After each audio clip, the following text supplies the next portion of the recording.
Assalamualaikum warahmatullahi wabarakatuh. Perkenalkan nama saya Sri Karisma dengan NIM 20304044132 dengan dosen pengampu yaitu Bu Vici Andriani dengan jurusan Manajemen Bisnis Syariah di Fakultas Ekonomi dan Bisnis Islam IAIN Batu Sangkar. Di sini saya akan membahas yaitu pendapatan nasional dan pertumbuhan ekonomi. Yang pertama yaitu pendapatan nasional.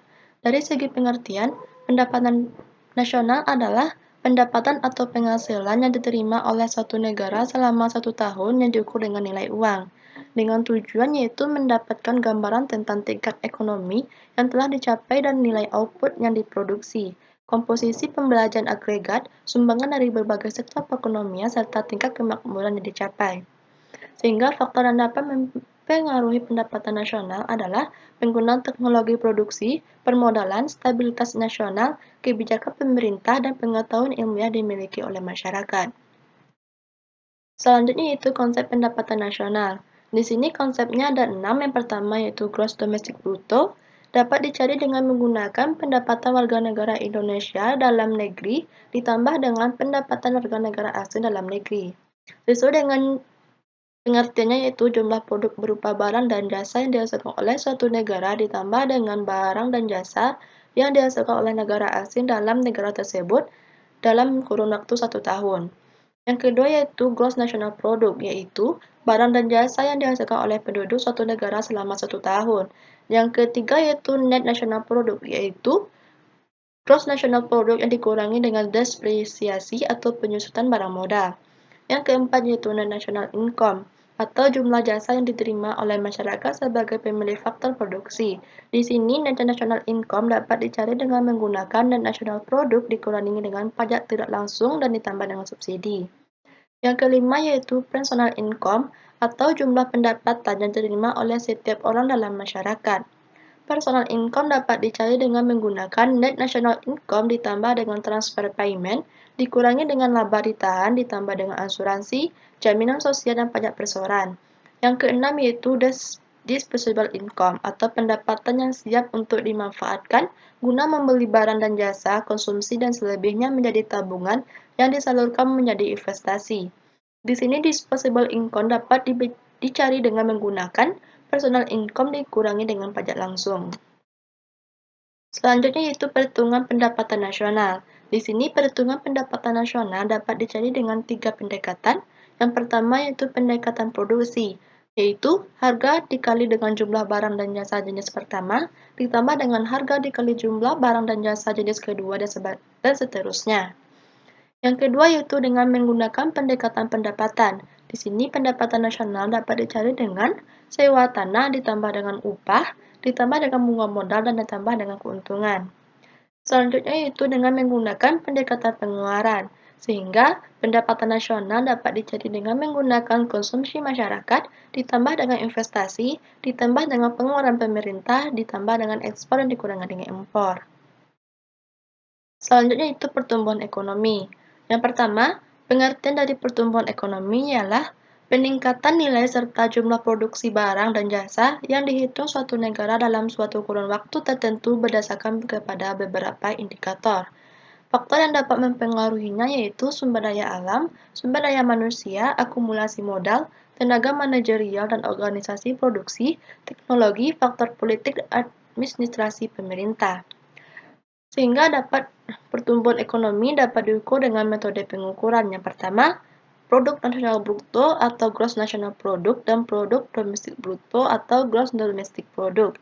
Dengan rumus produk domestik bruto tahun sekarang dikurangi dengan produk domestik bruto tahun yang lalu dibagi dengan produk domestik bruto tahun yang lalu dikalikan dengan 100%.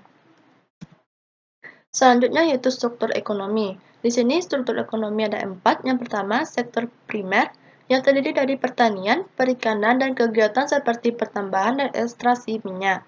Yang kedua yaitu sektor sekunder, yaitu mencakup berbagai kegiatan manufaktur. Contohnya adalah pengolahan makanan, produksi minuman, tekstil dan pakaian, dan sebagainya. Yang keempat yaitu sektor tersier, yaitu mencakup sektor jasa seperti perdagangan, restoran, transportasi, dan sebagainya. Yang terakhir yaitu sektor kuarter atau disebut juga dengan kelompok yang relatif baru dan digunakan untuk membedakan sektor jasa yang berbasis pengetahuan dan yang tidak. Selanjutnya kita masuk ke contoh soal. Seperti yang sudah diketahui di soal, kita diminta untuk mencari pendapatan nasional dengan menggunakan pendekatan pendapatan dan pendekatan pengeluaran serta pertumbuhan ekonomi. Yang pertama yaitu kita mencari pendapatan nasional dengan menggunakan pendekatan pendapatan. Di sini Y-nya sama dengan sewa tanah yaitu sebesar 5 juta ditambah dengan upah atau gaji sebesar 12 juta ditambahkan dengan bunga modal sebesar 15 juta. Di sini tidak ada keuntungan, maka pendapatan nasional kita sebesar 322 juta.